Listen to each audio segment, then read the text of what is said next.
오늘은 이사야서 1장부터 6장까지의 말씀을 통해서 은혜와 진리를 나누겠습니다. 이사야서가 66장까지 있죠. 그래서 이렇게 너무 자세히 하면은 진도가 잘 안 나가요. 그러면 또 지루해질 수 있습니다. 그래서 아주 중요한 요점들만 짚어가면서 좀 빠른 속도로 진도를 나가도록 하겠습니다. 그래서 우리가 지난 시간에 이사야서 서론을 하고 1장 17절까지 하다가 이제 마쳤는데 1장에서 당시에 남유다 이스라엘 백성들이 특별히 예루살렘 사람들 당시에 아수르 군대가 침략해 들어와 가지고 전 국토가 아수르 군인들의 군합발이 짓밟히고 있는 상황이었단 말이에요. 그런데 예루살렘 주민들은 자기들은 안전하다. 자기들은 아직 그렇게 당하지 않고 있거든요. 그러니까 정신을 못 차려요. 나라가 지금 풍전등화 가운데 있는데 예루살렘만 참외밭의 원두막처럼 딸랑 예루살렘만 짓밟히지 않고 전 국토가 아수르 군인들의 군합발에 유린되고 있는 이런 상황인데 이 사람들이 정신을 못 차려요. 그래서 1장에서 여기 6절에 이사야가 잘 표현을 했죠. 발바닥에서부터 머리까지 성한 곳이 없이 상한 것과 터진 것과 새로 맞은 흔적뿐이거늘 그것을 짜며 싸매며 기름으로 부드럽게 함을 받지 못했습니다. 그래서 8절에 보면 딸 시온은 예루살렘을 말한다 그랬죠. 포도원의 망대같이 참외밭의 원두막같이 에워싸인 성읍같이 겨우 딸랑 예루살렘 성만 남아있던 거예요. 이런 상황인데 이 사람들이요 전혀 하나님께 돌아갈 생각을 안 했습니다. 이 사람들이 제사를 등한히 한 게 아니라고 그랬죠. 제사도 많이 드리고 자주 드리고 깊이 드렸어요. 또 기도도 많이 했습니다. 기도도. 그런데 그 제사 드리면 드릴수록 기도하면 할수록 하나님이 기뻐하시기는커녕 분노하셨습니다. 분노. 그 이상하잖아요. 그래서 여기 1장 10절 보면은 11절에 여호와께서 말씀하신 너희의 무수한 재물이 내게 무엇이 유익하뇨 나는 수양의 번제와 살찐 짐승의 기름에 배불렀고 나는 숫송아지나 어린 양이나 순염소의 피를 기뻐하지 아니하나 누가 내 앞에 보이러 오니 이것을 누가 너희에게 요구했느냐 내 마당만 밟을 뿐이니라. 그들이 드렸던 제사가 전혀 하나님께 기쁨이 되지 못하고 상달되지 못했어요. 그냥 마당만 밟을 뿐이야. 마당만. 그래서 헛된 재물을 다시 가져오지 말아라. 쉽게 말하면요 제사 드리는 건 내가 안 받겠다는 거예요. 또 여기 15절 말씀 보면 너희가 손을 펼 때 내가 내 눈을 너희에게 가리고 너희가 많이 기도할지라도 내가 듣지 아니하리라. 그들이 하던 그 기도 다 헛수고라는 겁니다. 전혀 하나님께서 그 응답할 마음이 없어요. 왜 그랬느냐 도대체. 그 16절에 나오죠. 너희는 스스로 씻으며 스스로 깨끗하게 하며 내 목전에서 너희 악한 행실을 버리며 행악을 그치고 선행을 배우며 정의를 구하며 학대받는 자를 도와주며 고아를 위하여 신원하며 신원이란 억울함을 풀어주라. 고아들의 억울함을 풀어주라. 그리고 과부를 위하여 변호하라. 이렇게 살아가는 모습을 하나님이 원하시는데 이런 삶은 안 살아요. 정반대로 삽니다. 그래서 스스로 씻지 않아요. 깨끗하게 하지 않습니다. 악한 행실 버리지 않습니다. 그냥 악한 행실을 그냥 하나님 앞에서 마음껏 저지르는 거예요. 행악을 그치지 않아요. 오히려 선행을 미워합니다. 그리고 정의를 짓밟아 버려 이 사람들이. 그리고 학대받는 자를 도와주기는커녕 학대받는 자를 더 나아가서 무시하고 더 짓밟아 버립니다. 그리고 고아들의 억울함을 풀어주지 않아요. 과부를 위하여 변호하라? 천만의 말씀이에요. 그 주변에 어렵게 힘들게 살아가는 고아와 과부들, 이 사람들이 아주 무관심하고 무정하고 이렇게 살다가 와서 제사 드리고 기도했다 그 말이에요. 하나님이 견디지 못하십니다 그냥. 그래서 당시에 이제 예루살렘 성이요 21절 그 하나님께서 보내신 이사야의 표현에 의하면은요 창기 같은, 창기의 소굴이 있다. 창기의 소굴. 신실하던 성읍이 어찌하여 창기가 되었는고 정의가 거기에 충만했고 공의가 그 가운데 거하였더니 이제는 살인자들 뿐이다. 온통 사방팔방을 살펴봐도요 창기들이 그득하고 살인자들이 가득했어요.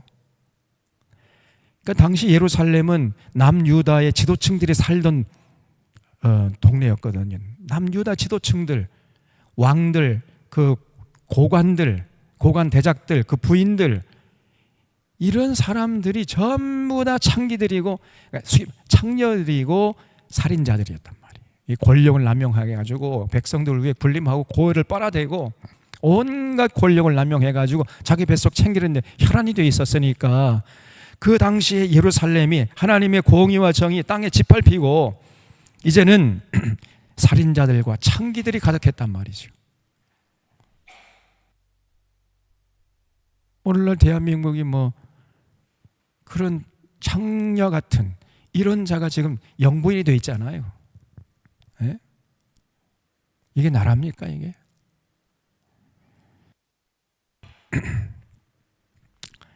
그래서 22절에 내 은은 찌개가 되었고 내 포도주에는 물이 섞였도다. 너의 고관들은 배역하여 도둑과 짝해요. 아니 고관들이 법을 올바로 집행해야 할 그 고관들이요 도둑과 다 한패가 되어 있어요. 전부 커넥션 되어 있습니다. 도둑과 짝하며 다 뇌물을 사랑해. 전부 다 50억 뇌물 받아먹은 클럽에 다 들어있어요.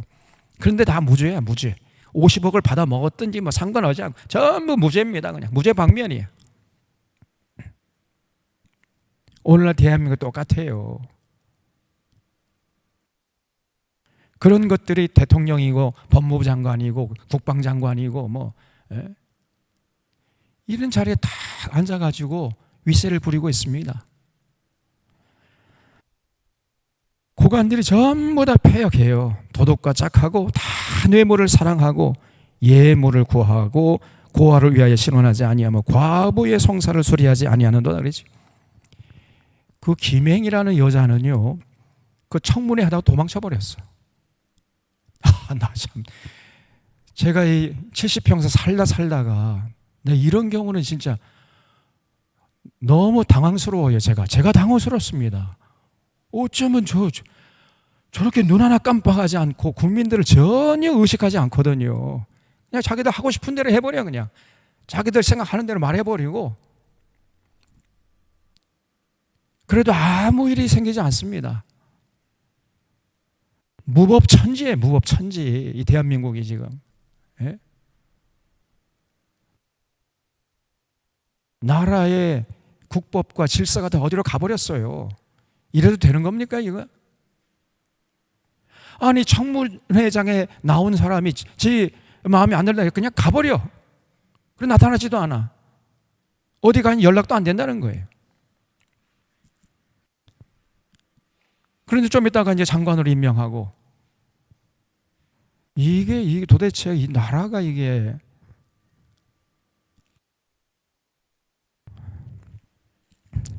여러분 우리가 이런 모습을 보면서 아파해야 돼요. 왜냐? 우리가 왜 아파해야 돼요? 또 우리가 아파하고 그러면서 근심하다가 급기야는 분노해야 됩니다. 왜 그래요? 우리 하나님이 그러시니까. 하나님이 아파하시고 하나님이 분노하신단 말이에요. 당시에 그 예루살렘 사람들 하는 그 짓거리를 보면서 하나님이 근심하시다 급기야 분노하셨습니다. 네? 그러니까 하나님을 사랑하는 자들도 동병상련이지요. 같이 아파하고 같이 분노해야죠. 하나님은 아파하고 분노하시는데 우리는 뭐 아이고 좋다 아멘 할렐루야 그럼 되겠어요 이게?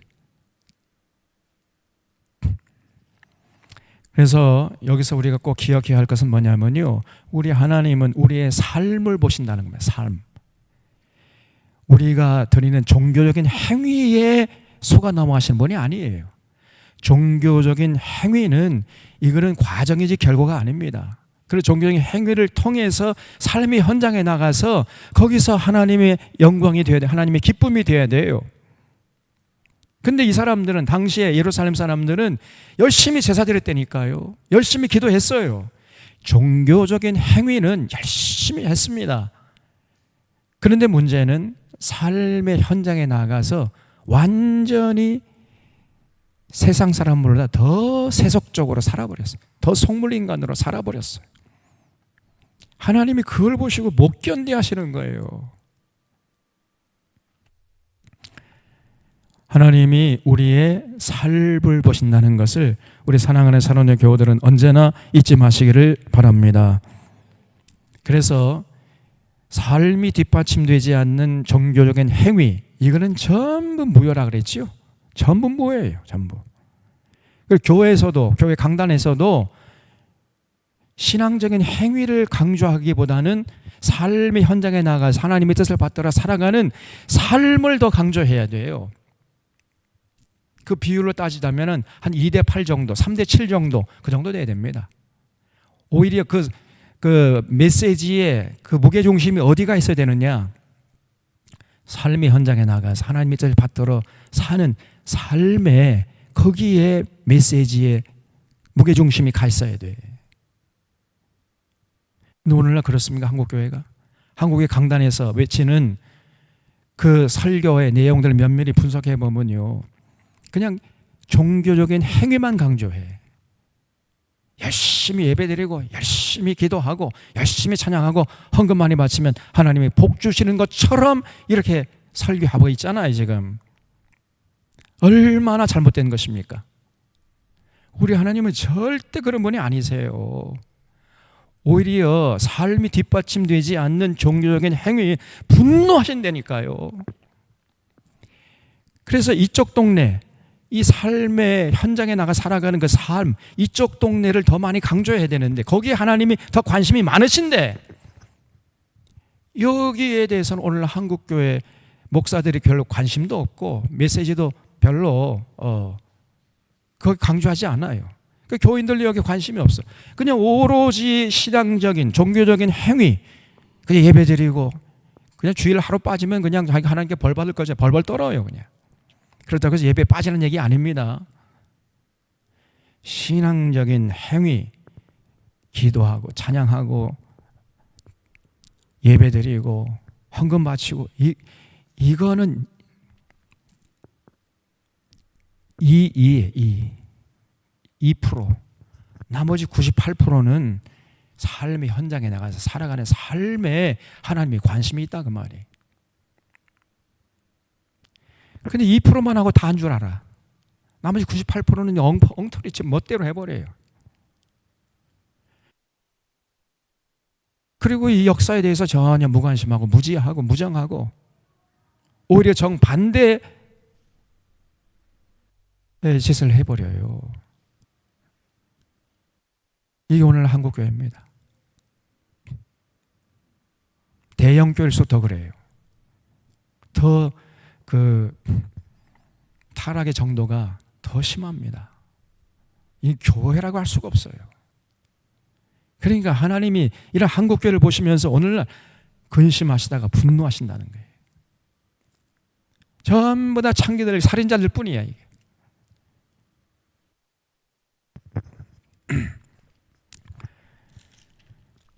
그래서 우리 24절에 보면 우리 하나님이요 어떻게 표현하냐면 주 만군의 여호와 이스라엘의 전능자가 말씀하시되 슬프다. 우리 하나님이 슬퍼. 애통이 하시 애통이. 너무너무 마음이 아파요. 슬프다. 내가 장차 내 대적에게 보응하여 내 마음을 편하게 하겠고 내 원수에게 보복하리라. 여기 대적과 원수가 누구겠어요?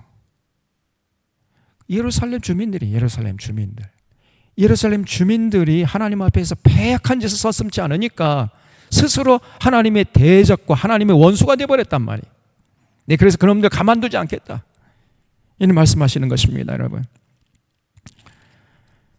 그래서 2장 5절에 보면 야곱 족속아 오라 우리가 여호와의 빛에 행하자. 주께서 주의 백성 야곱 족속을 버리셨음은 그들에게 동방풍속이 가득하며 그들이 블레셋 사람들 같이 점을 치며 이방인과 더불어 손을 잡아 언약하였음이라. 그 땅에는 은금이 가득하고 보화가 무한하며 그 땅에는 마필이 가득하고 병거가 무수하며 그 땅에는 우상도 가득하므로 그들이 자기 손으로 짓고 자기 손가락으로 만든 것을 경배하여 천한 자도 절하며 귀한 자도 굴복하오니 그들을 용서하지 마옵소서 그랬어요. 그러니까 하나님께서 이스라엘 백성들에게 복을 주잖아요.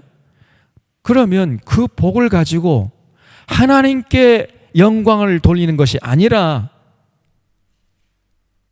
우상 숭배에 정신이 다 팔려있었어요, 이 사람들이. 그래서 은금이 가득하고 보화가 무한하며 마필이 가득하고 병거가 무수하면은 그 땅에 우상도 가득해져요. 그러니까 하나님께서 복을 주셔가지고 나라가 부강해지고 배부르고 등차섭잖아요. 그럼 이 사람들이 교만해집니다. 자기들이 잘나가지고 자기들이 이렇게 노력해가지고 우리가 이런 큰 나라를 이루고 이렇게 우리가 부귀영화를 누린다 이렇게 착각해가지고 교만해져가지고요 하나님이고 뭐고 어디로 가버려요. 하나님의 약속 이건 뭐 택도 없습니다. 그러면서 하나님 주신 그 복을 가지고 우상 앞에 가서 우상을 섬기는데 정신이 다 팔려 있어요.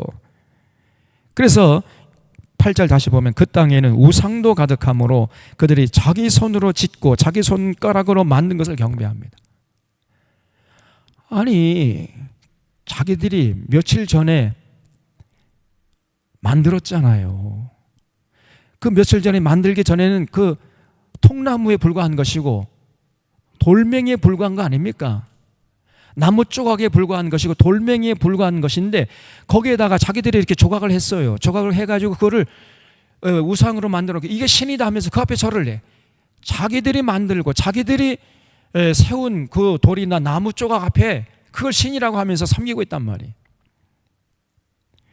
저는 늘 참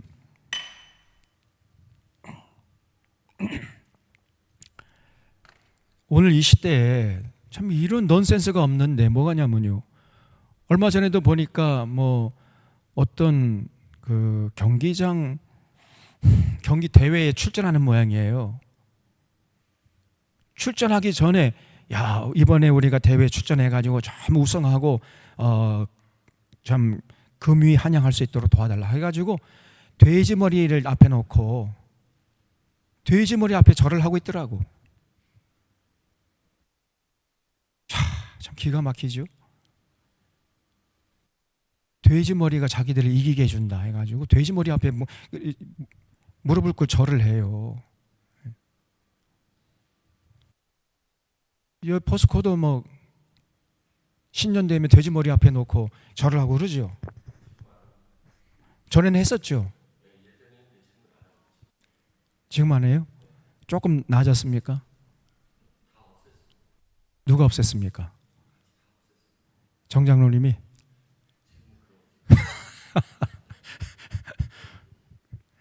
그 얼마나 이거 우스꽝스러운 일입니까?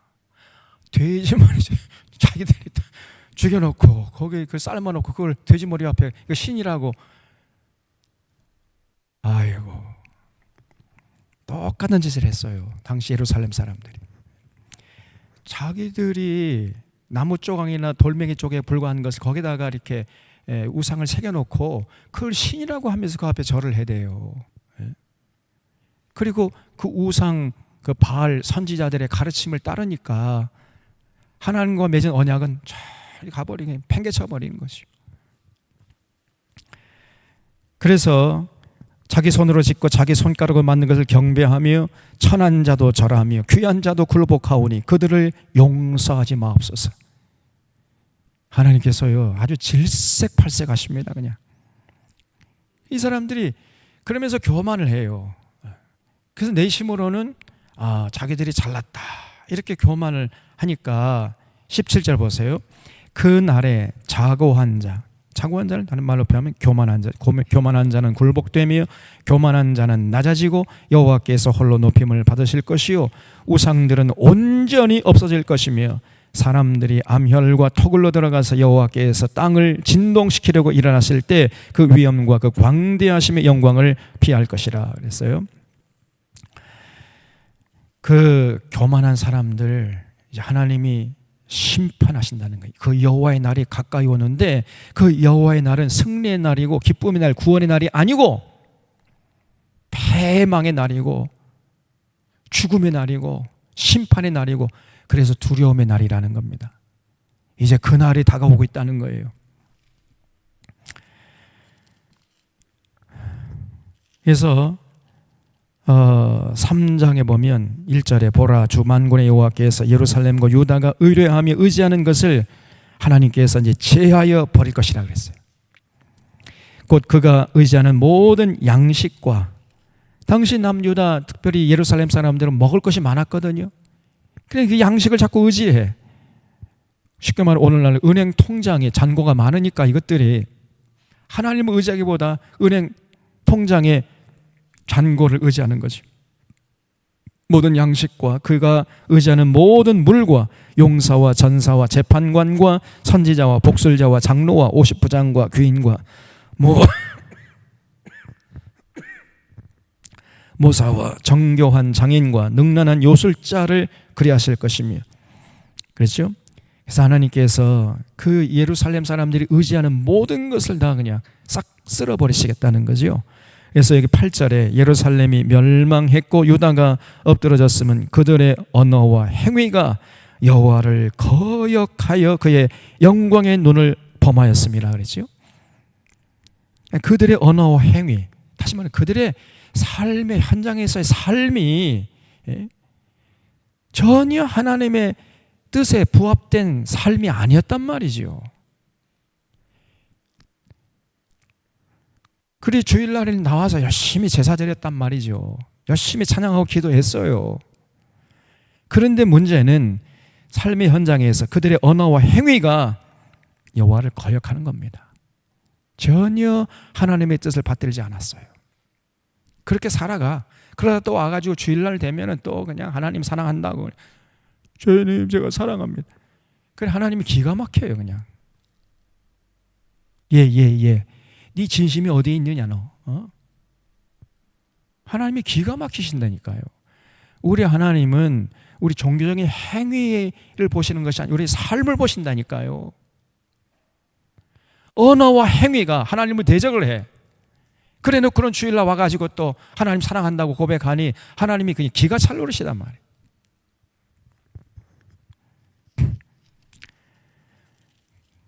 그래서 그들의 언어와 행위가 여호와를 거역하여 그의 영광의 눈을 범하였습니다. 그랬어요. 그래서 여기 9절에 그들의 안색의 불량에 증거하며 그들의 표정이요. 그들이 어떻게 살아왔는 것을 명명백백하게 증거한다는 거예요. 숨길 수가 없다는 것입니다. 그들의 죄를. 그래서 그들의 죄를 말해주고 숨기지 못함이 소돔과 같으니 그들의 영혼에 화가 있을진저 그들이 재앙을 자취하였도다.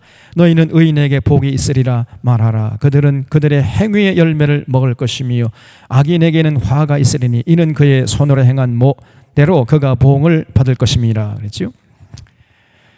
그래서 이 당시 사람들이 전부 다 악한 악한 짓을 그냥 서슴지 않아요. 그리고 오히려 하나님의 뜻대로 살려고 하는 의인들은 핍박을 해야 됩니다.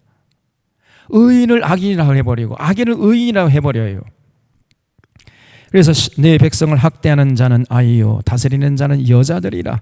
내 백성이여 내 인도자들이 너를 유혹하여 네가 다닐 길을 어지럽게 하느니라 그랬죠. 여호와께서 변론하러 일어나시며 백성들을 심판하려고 서시도다. 여호와께서 자기 백성의 장로들과 고관들을 심문하러 오시리니 포도원을 삼킨 자는 너희이며. 여기 포도원이라는 건 예루살렘을 말해요. 예루살렘 5장에 보면 그렇게 나오죠. 그러니까 당시에 나라를 망케 했던 주범들이 누구냐면 그 예루살렘의 고위 관직에 있는 사람들, 왕이야 고관 대작들, 그들의 부인들, 이 사람들이 나라를 망케 하는 주범들이었다는 거예요. 그들이 포도원을 삼키는 자들이었어요. 나는 너희며 가난한 자에게서 탈취한 물건이 너희의 집에 있도다. 권력을 남용해가지고 전부 가난한 자들 함부로 강탈하고 약탈하고 수탈하고 겁탈하고 늑탈하고 이런 짓을 서슴없이 저질러요. 그래 놓고는 눈 하나 깜짝 안 해. 저 김해하는 거 보세요. 김행. 또 그 누굽니까? 이번 그 국방부 장관에 대한 신원식이라는 그놈 보세요. 네? 눈 하나 깜짝 안 합니다. 양심에 화인 맞은 자들이 이런 것들에게 지금 5천만의 국민의 생명을 좌지우지할 수 있는 그런 자리에 앉혔으니 예?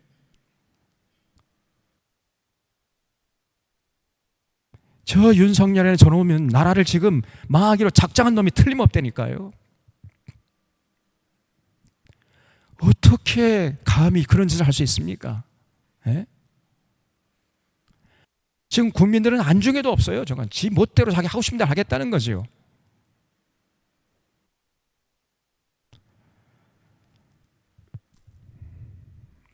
이거 생각하면 너무너무 화가 나고 스트레스를 받아가지고 제가 지금 머리가 다 빠질 생각이에요. 빠질 지경이에요 지금. 원래는 머리 숱이 많았는데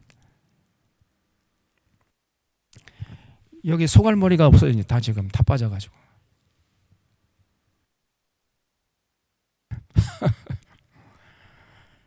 그래서 가난한 자에게서 탈취한 물건이 그 고관들 집에 다 그냥 차곡차곡 쌓여 있어요.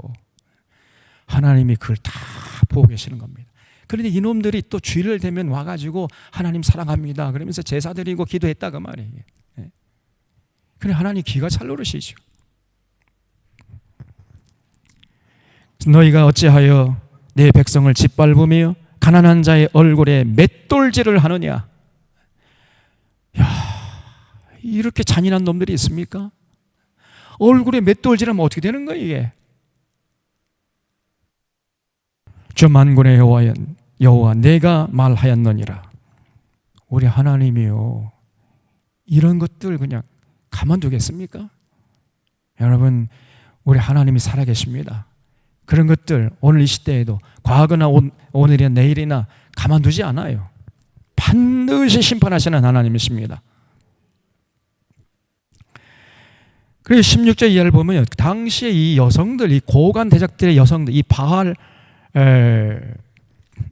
섬기는 그 아모스 선지자의 표현에 의하면요 바산의 암소들이에요 이것들이. 그 남편의 그 권력을 이용해가지고 온갖 권력을 남용해가지고 부동산 투기하고 주가 조작하고 그래서 가난한 자들의 고혈을 빨아대는 이런 짓을 서슴지 않는 그래 그런 대가로 누리는 이 사람들이 이 여자들이 사치가요 그냥 막 하늘을 찌르고 있었다는 얘기죠. 남자들이 빠지기 쉬운 죄는요 교만입니다. 교만. 여성들이 빠지기 쉬운 죄가 뭐요? 사치예요. 바산의 암소들이 많아요. 오늘 한국교회 안에 특별히 이 권사들. 지난번에 전에 있던 교회에서 아니 여기 광양에 오니까요 모피가 필요 없더라고. 왜냐하면 겨울이 돼도 영하로 안 내려가. 그렇죠? 아무리 추운 1월 달, 2월 달이라도 영하로 내려가지 않고 영상 한 2, 3도 그게 제일 추운 거예요. 광양적에 정말 살기에 따뜻하고 좋더라고요. 그래서 모피 같은 거 필요 없습니다. 두꺼운 그런 거. 그런데 오늘 예배 드리는데 여기 그 권사라는 사람이 맨 앞에 앉아가지고 두꺼운 모피를 입고 땀을 뻘뻘 흘리고 예배 드리고 있더라고. 춥지도 않는데. 춥지 않는데 그 모피를 왜 입고 와요? 왜 입고 오는 겁니까? 도대체 여성들 한번 그 심리 좀 한번 얘기해 주세요. 날씨도 춥지도 않는데. 그리고 또 입고 왔으면 또 더우면 벗으면 될 거 아니에요. 굳이 그거를 그냥 예배 시간 내내 입고 예배 드리면서 땀을 뻘뻘 흘리고 앉아있더라니까. 나 그 여성들의 심리를 이해할 수가 없습니다. 도대체 제가 왜 그런 거예요? 나 비싼 옷 있다 이거 자랑하려. 예? 그 모피 얼마입니까? 모피 얼마나 합니까 그거? 여러분 잘 모르죠? 1,000만 원 이상이에요. 1,000만 원. 1,000만 원짜리 모피를 딱 걸쳐 입고 와가지고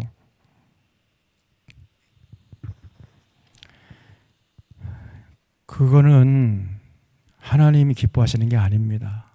여러분 1,000만 원 벌려면 그 남편이 얼마나 그 뼈가 부러지도록 일을 해야 할 거 아닙니까 그거? 예?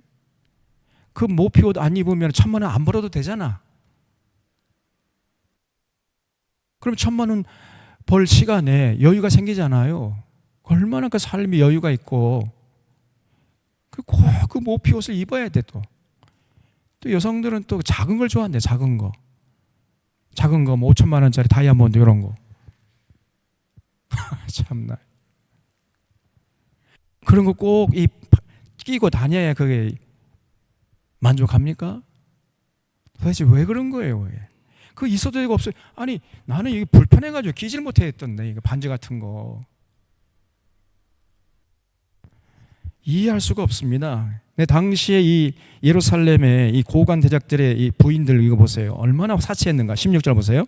여호와께서도 말씀하시되 시온의 딸들이 교만하여 느린 목청을 통하는 눈으로 다니며 아기작거려 걸으며, 이 아기작거려 걸으면 엉덩이를 그냥 실룩실룩 하면서 이렇게 걷는다는 거예요. 아기작거려 걸으며 발로는 쟁쟁한 소리를 낸다 하는도다. 그러므로 주께서 시온의 딸들의 정수리에 딱지가 생기게 하시며 여호와께서 그들의 하체가 드러나게 하시리라. 주께서 그날에 그들의 장식한 발목걸이와 머리에 망사와 반달 장식과 귀고리와 발목걸이와 얼굴 가리개와 화관과 발목 사슬과 띠와 향압과 호심부와 반지와 코고리. 아니 코고리도 하고 다녔대. 아이고 참나. 코고리와 예복과 겉옷과 목도리와 손주머니와 손거울과 세마포 옷과 머리 수건과 너울을 취하시리니 그때의 썩은 냄새가 향기를 대신하고. 그러니까요 이 사람들이 향수를 이렇게 뿌려대. 또 향수. 그런데 좀 있으면은 그 향수 대신에 썩은 냄새가 그 자리를 차지하게 될 것이다. 썩은 냄새가 향기를 대신하고 노끈이 띠를 대신하고. 여러분 이 노끈이라는 거는 보통 노끈이 아니라 이게 포송줄입니다. 포송줄이 그 여자를 둘러싸고 있는 그 화려한 끈을 대신하게 될 것이다. 다시 말하면 전부 포로로 잡혀가게 하겠다는 거. 하나님이 노끈이 띠를 대신하고 대머리가 숱한 머리털을 대신하고. 그러니까 그 여성들이요 그냥 기름기가 잘 그 머릿결이 얼마나 그냥 그 기름기가 넘치는지 그냥 머릿결이 잘 흐르는 그 머리카락을 전부 다 잘려가지고 대머리가 되게 하겠다는 하나님이. 다시 말하면 이제 아수르 군인들의 포로로 잡혀가지고 전부 다 머리 깎여가지고 대머리로 포로로 이제 놀이개로 이제 잡혀가게 될 것이다. 이런 얘기예요. 노끈이 띠를 대신하고 대머리가 숱한 머리털을 대신하고 굵은 배옷이 화려한 옷을 대신하고 수치스러운 흔적. 이 수치스러운 흔적이 뭐예요? 이게 주홍 글씨야. 이 여자는 노예다, 종으로 팔려온 노예다 해가지고 여기다가 이마에다가요 죽은 것이 딱 그 뜨거운 그 쇠를 여기다 딱 하면 여기다 이제 죽은 것이 딱 새겨지잖아요. 그럼 이 여자는 노예야, 노예. 평생 이제 노예로 살아가야 돼. 그래서 그 수치스러운 흔적이 아름다운 그 얼굴을 대신하게 될 것이다. 그렇게 사치하던 여성들 이제는 평생 사는 날 동안까지 종으로 잡혀가가지고 말로 형용할 수 없는 이 고난을 당하게 될 것이다. 이런 얘기예요. 수치스러운 흔적의 아름다움을 대신할 것이며 너희의 장정은 칼에 너희의 용사는 전란에 망할 것이며 그 성문은 슬퍼하며 곡할 것이요 시온은 황폐하여 땅에 앉으리라. 하나님이 당시에 예루살렘 그 여성들, 고관 대작들의 부인들, 이 바산의 암소들 보기만 하면요 하나님이 그냥 막 분노하셨어요. 원래 한국 교회 안에 이 바산의 암소들이 많다니까.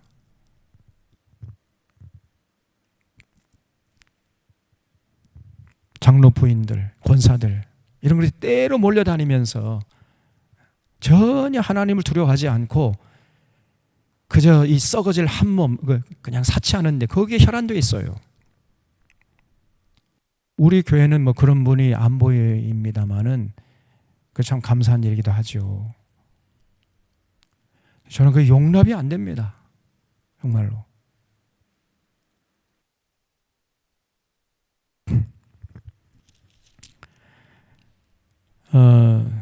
그래서 5장에 보면요 하나님께서 그 당시에 하나님과 예루살렘 주민들 사이를 농부와 포도원으로 비유하고 계세요. 그래서 5장 3절에 예루살렘 주민과 유다 사람들아 구하노니 이제 나와 내 포도원 사이에서 사리를 판단하라. 내가 내 포도를 위하여 행한 것 외에 무엇을 더할 것이 있으랴. 내가 좋은 포도 맺기를 기다렸거늘 들포도를 맺으면 어찌 됨인고. 하나님께서 농부가 되어가지고 포도원을 조성해가지고 열심히 가꿨어요.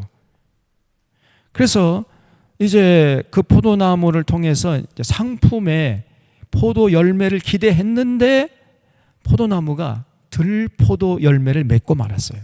다시 말하면 먹을 수 없는, 하나도 손에 남는 게 없어요. 그리고 여기 우리 교회 뜰을 뒤에 있는 포도원, 작년에는 그래도 조금 포도를 따 먹었는데 올해는 어떻게 된 일인지 하나도 따 먹을 게 없어. 어떻게 된 게? 예? 비가 많이 와서 이제 그랬다고 그러긴 하는데 어쨌든 간에 내년에도 저거 찍어버려야 돼 저거.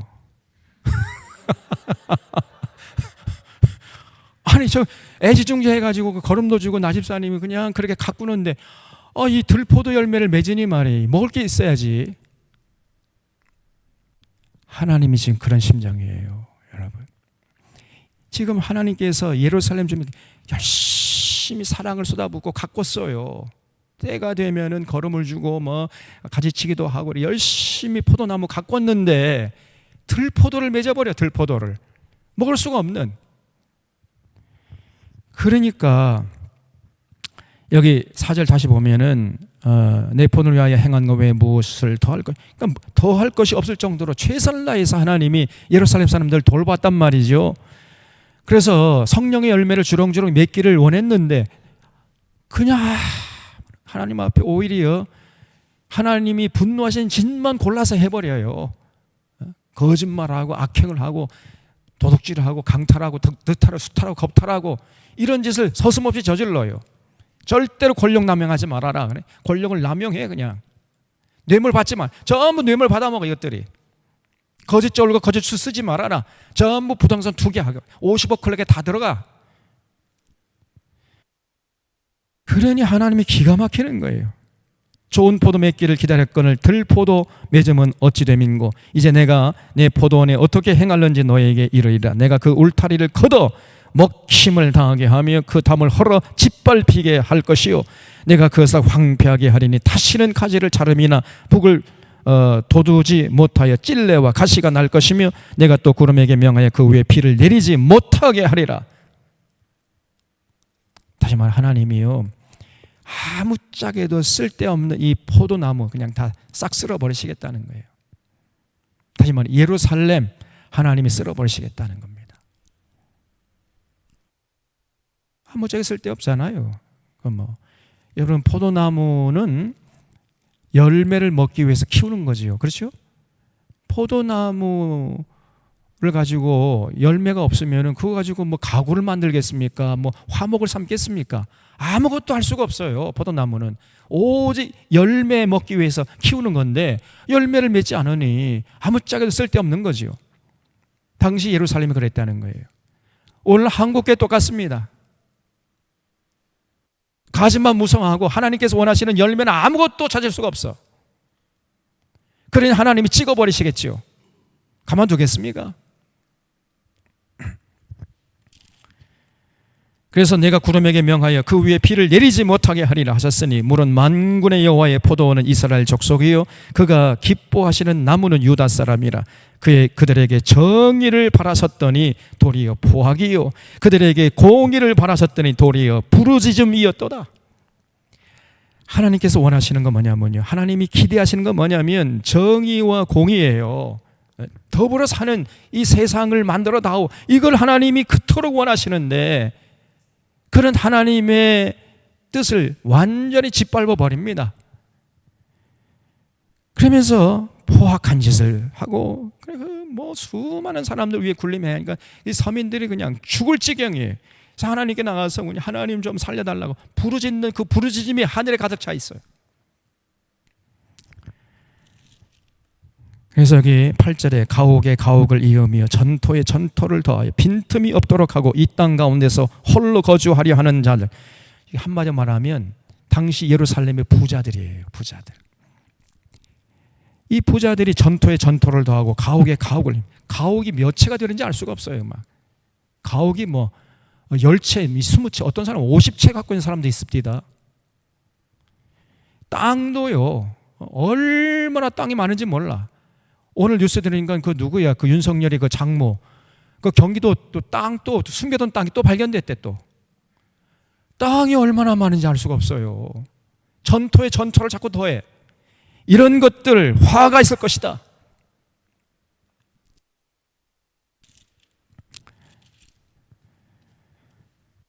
참 기가 막히죠. 11절 보세요. 아침에 일찍 일어나 독주를 마시며, 윤석열이 이건 매일 술 생각밖에 없잖아, 이놈이. 아침에 일찍 일어나서 독주를 마셔대. 그리고 밤이 깊도록 포도주에 취하는 자들은 화 있을진지요. 그들이 연회에는 수금과 비파와 소고와 피리와 포도주를 갖추었어도 여호와께서 행하시는 일에 관심을 두지 아니하며 그 손으로 하신 일을 보지 아니하는도다. 전혀 하나님의 해를 생각 없고요, 하나님의 뜻 관심 없습니다. 그저 부어라 마셔라, 그냥 막 날이 새는지 지는지도 모르고 잔치를 해대고 질펀하게 퍼 마시는 거, 이것들이.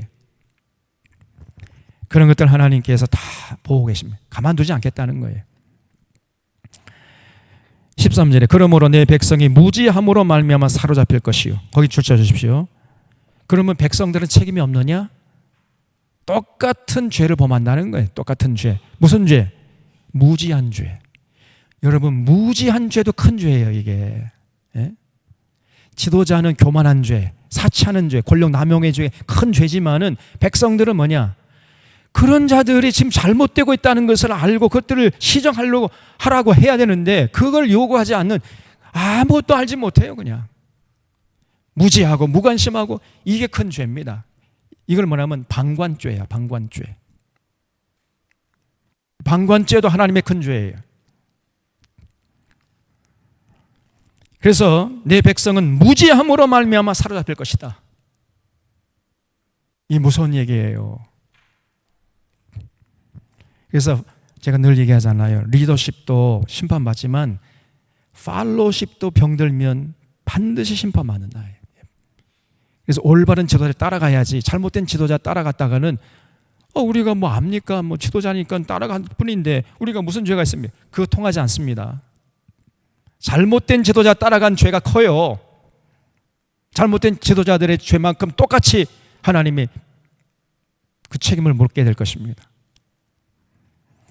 내 백성이 무지함으로 말미암아 사로잡힐 것이요 그들의 귀한 자는 굶주릴 것이고 무리는 목마를 것이라. 그러므로 수월이 욕심을 크게 내어 한량없이 그 입을 벌린즉 그들의 호화로움과 그들의 많은 무리와 그들의 떠드는 것과 그 중에서 즐거워하는 자가 거기에 빠질 것이라.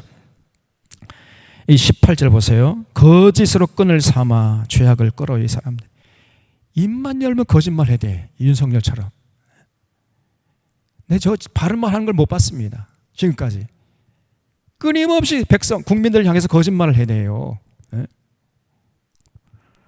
거짓으로 끈을 삼아 죄악을 끌며 수레줄로 함같이 죄악을 끄는 자는 화 있을진지요.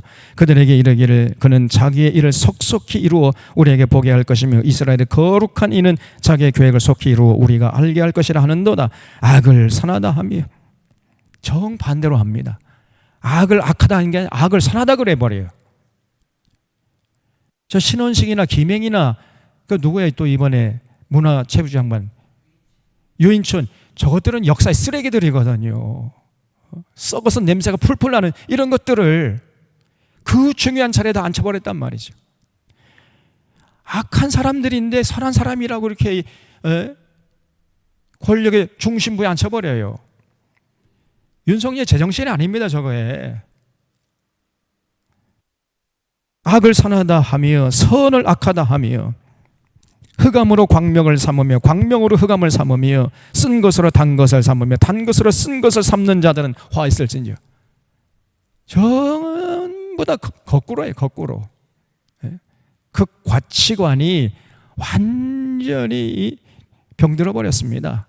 양심의 화인 맞아가지고 도대체 판단력, 분별력이 없어요.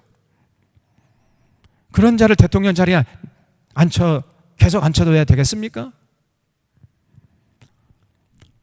그런 사람들은 화 있을진지요. 스스로 지혜롭다 하며 스스로 명철하다 하는 자들은 화 있을진지요. 포도주를 마시게 용감하며 독주를 잘 빚는 자들은 화 있을진지요. 그들은 뇌물로 말미암아 악인을 의롭다 하고 의인에게서 그 공의를 빼앗는도다. 이로 말미암아 불꽃이 그루터기를 삼킴같이 마른 불이 불 속에서 떨어짐같이 그들의 뿌리가 썩겠고 꽃이 티끌처럼 날리리니 그들이 만군의 여호와의 율법을 버리며 이스라엘의 거룩하신 이의 말씀을 멸시했기 때문에. 거기 조심하십시오. 여호와의 율법을 버렸어요. 이 사람들이. 그 율법의 핵심이 뭐죠? 하나님 사랑과 이웃 사랑이죠. 더불어 사는 세상을 만들어 나오. 이게 하나님의 율법의 핵심인데 그걸 완전히 팽개쳐 버려요. 권력을 남용하고 자기 뱃속 챙기는데 혈안되어 있습니다.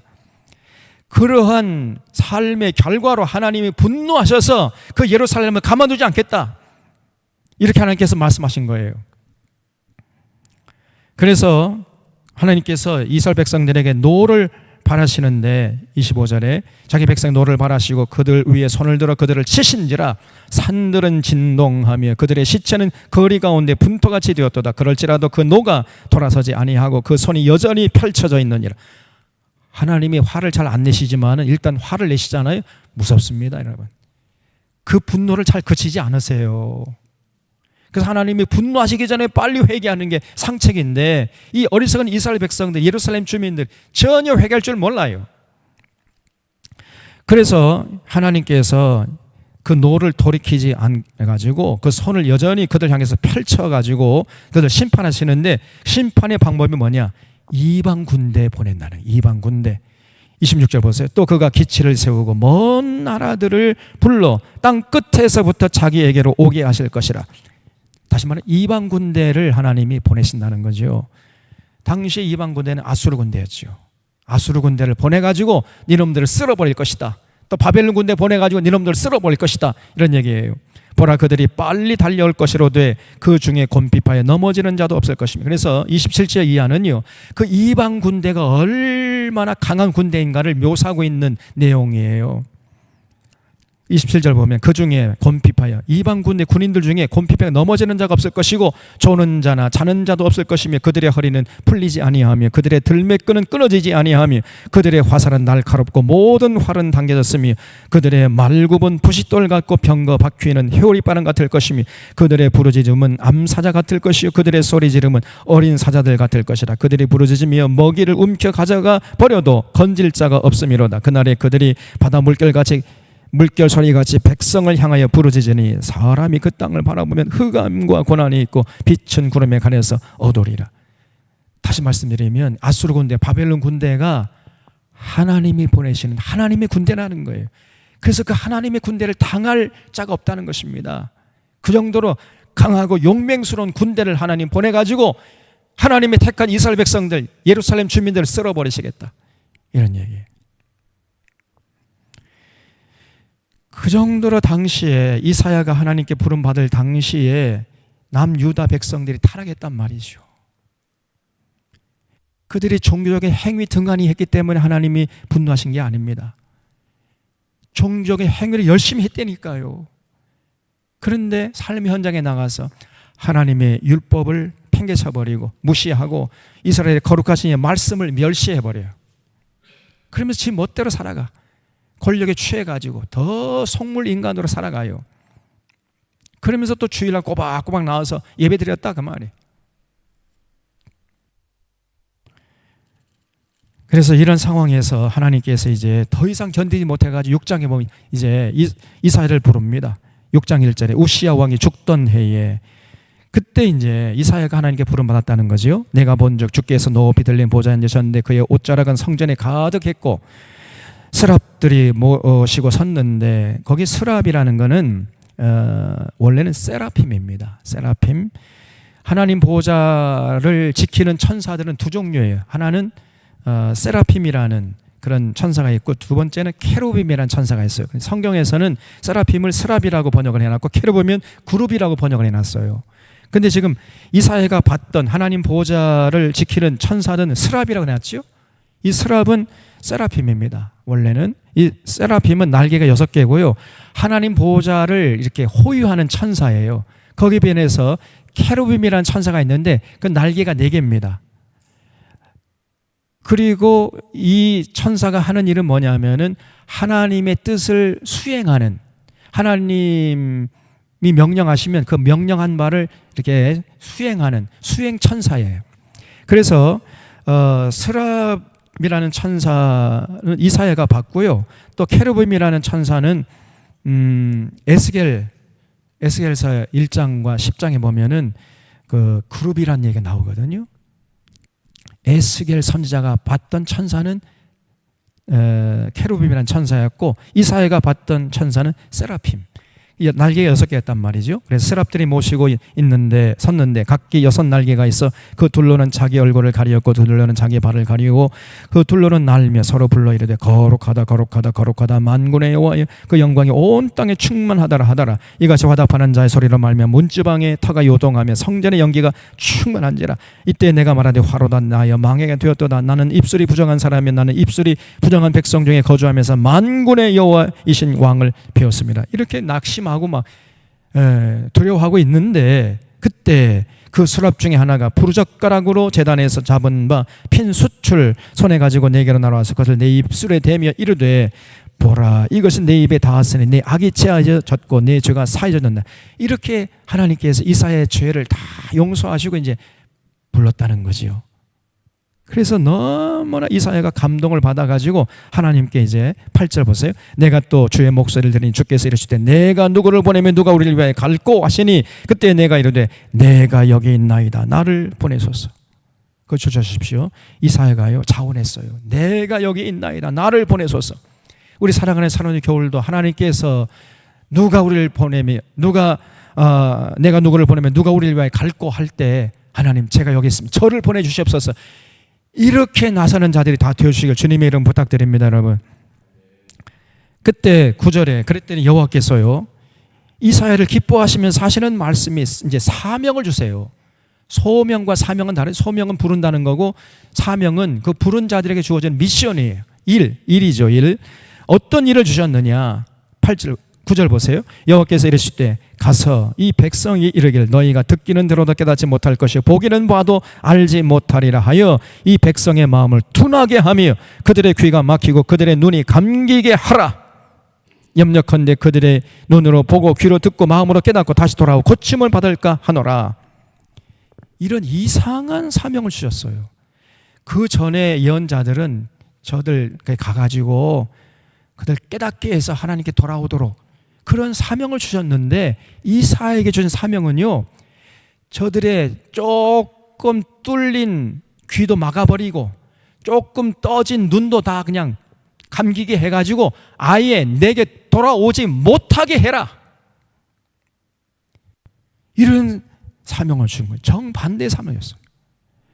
깨닫고 회개하고 돌아오게 하라는 게 아니라 아예 저 뚫린 귀와 뚫린 눈을 다 막히게 해가지고 내게 돌아오지 못하게 하라는 거예요. 그 정도로 하나님의 심정이 지금 상했습니다. 다시 말하면 그 정도로 이스라엘 백성들이 하나님 마음을 아프게 했다고 말이에요.